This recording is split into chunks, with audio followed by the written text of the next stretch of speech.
నగరంలోని స్థానిక press club నందు జరిగిన విలేకరుల సమావేశంలో కాంగ్రెస్ పార్టీ సిడబ్ల్యూసీ మెంబర్ మాజీ కేంద్ర మంత్రి చింతామోహన్ విలేకరుల సమావేశంలో మాట్లాడుతూ రాజధాని లేని రాష్ట్రంగా ఆంధ్రప్రదేశ్ ఉన్నదని, తిరుపతి రాజధాని చేయాలని, నిరుపేదల మీద ప్రభుత్వం చేస్తున్న అప్పుల భారం తగ్గించాలని రాష్ట్ర ప్రభుత్వంపై తీవ్ర స్థాయిలో ధ్వజమెత్తారు. ఈరోజు ముఖ్యంగా మూడు అంశాల గురించి మాట్లాడేదానికి మేము ముందు వచ్చాను. ఒకటి, ఆంధ్రప్రదేశ్ రాజధాని. రెండవది, రాష్ట్ర కేంద్ర రాజకీయాలు, ప్రస్తుత రాజకీయాలు.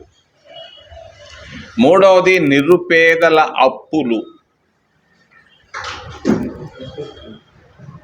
మరి రాజధాని 70 సంవత్సరాల క్రితం ఆంధ్రప్రదేశ్ రాష్ట్రం ఏర్పాటుకు ముందు మద్రాసుతో మనం ఉన్నాం. 70 సంవత్సరాల క్రితం ఆంధ్ర విభజన అయింది. విభజన సమయంలో 70 సంవత్సరాల క్రితం 1953లో ఎన్జి రంగా గారు తిరుపతిని రాజధాని నగరం చేయమని చెప్పారు నెహ్రూ గారికి. సంజీవరెడ్డి దానిని కర్నూలుకు తీసుకెళ్ళాడు. ఆ రోజు కొంచెం రాజకీయంగా బలవంతుడు సంజీవరెడ్డి. మరి కర్నూలు నుండి హైదరాబాద్కి వెళ్ళింది. 2014లో విభజన అయింది. హైదరాబాద్ నుంచి మా ప్రాంతం తిరుపతి, మన ప్రాంతం, చంద్రబాబు నాయుడు దాన్ని తిరుపతిలో రాజధాని నగరం చేయకుండా దాన్ని తుళ్ళూరుకు తీసుకెళ్ళాడు. తుళ్ళూరు అనేది ఒక శపించబడ్డ స్థలం. మొదటి రోజే నేను చెప్పాను, వద్దు బాబు, ఇది జాగ్రత్త, ఇది జరగదు అని చెప్పాను. తొందరపడ్డాడు ఆయన. చంద్రబాబుని తొందరబాబు అంటుంటారు మా ఊర్లో తిరుపతిలో. మరి తుళ్ళూరు నుండి మా మిత్రుడు కుమారుడు జగన్మోహన్ రెడ్డి వైజాగ్ అన్నాడు, విశాఖపట్నానికి తీసుకెళ్తున్నాను అన్నాడు. మధ్యలో 3 రాజధానులు అన్నాడు. ఇవన్నీ ఫెయిల్ అయిపోయినాయి. వెనకాల బ్రహ్మం గారు రాసిన కాలజ్ఞానంలో రాసినటువంటి మాటలు నాకు గుర్తొస్తున్నాయి. తిరుపతి రాజధాని నగరం అవుతుందని ఆయన కాలజ్ఞానంలో రాసి ఉన్నాడు 300 సంవత్సరాల క్రితం. ఆయన చెప్పిందల్లా జరుగుతూ ఉంది. మరి ఈరోజు పరిస్థితి ఏంటి? ఎందుకు తిరుపతే రాజధాని నగరం కావాలి? మీరు అడగొచ్చు దీన్ని. మరి కావలసినటువంటి భూములు ఉన్నాయి. ఎక్కడున్నాయా తిరుపతిలో అని మీరు అడగొచ్చు. తిరుపతి జిల్లాలో రాపూరు నుండి ఏర్పేడు దాకా 1,00,000 ఎకరాల ప్రభుత్వ భూములు ఉన్నాయి, ఖాళీగా ఉన్నాయి. బంజారా హిల్స్, జూబిలీ హిల్స్ లాగా వెంకటగిరి, రాపూరు కొండలు ఉన్నాయి. నీళ్ళు ఎక్కడున్నాయి? కండలేరులో కావలసినటువంటి నీళ్లు ఉన్నాయి, జలాశయం ఉంది మంచి నీళ్లకు.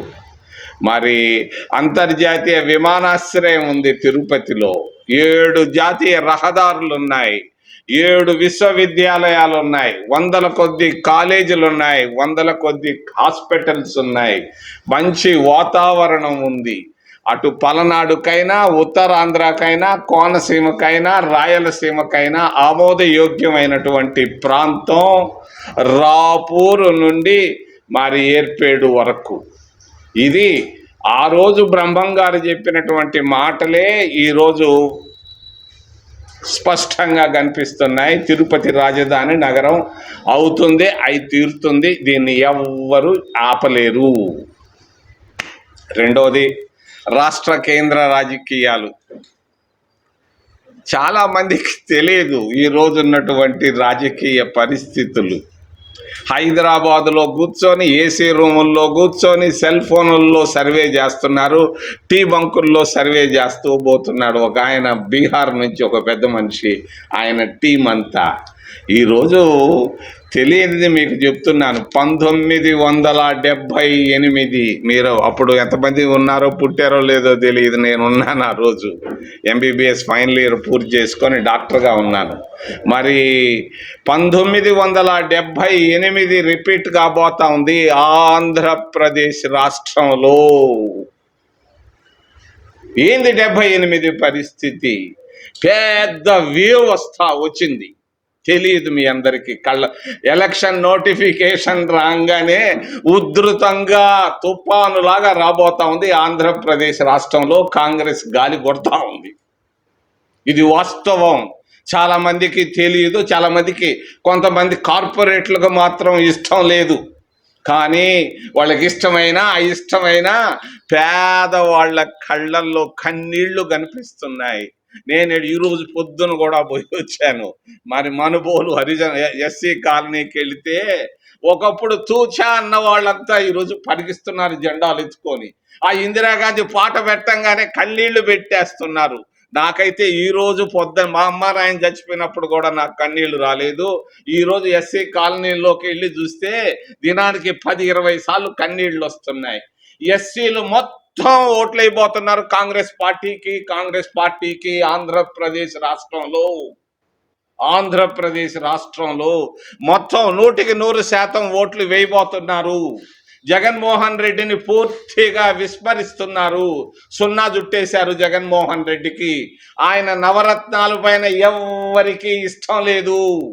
నేను అడిగాను, మీకు నవరత్నాలు ఇచ్చాడు కదా అని అంటే వాళ్ళు చెప్తున్నారు, కూటికి వస్తాయా గుడ్డకు వస్తాయా, ఏం ప్రయోజనం అయ్యా, మా అభివృద్ధి ఎక్కడుందా, ఎక్కడొచ్చిందా అభివృద్ధి?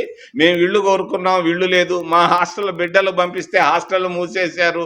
స్కాలర్షిప్లు ఇవ్వటం లేదు. ఎస్సీ ఫైనాన్స్ కార్పొరేషన్లు ఆపేశారు. మా పరిస్థితులు అధ్వానంగా ఉన్నాయి. మా ప్రభుత్వం అనేది లేదు ఈరోజు. గత 10 సంవత్సరాల్లో తెలుగుదేశం వాళ్ళు వచ్చినప్పుడు కూడా అది మా ప్రభుత్వం కాలేదు. మరి ఈయన వచ్చినప్పుడు కూడా ఇది అవుతుంది అనుకున్నాం. ఈ ప్రభుత్వం మాది కాలేదు.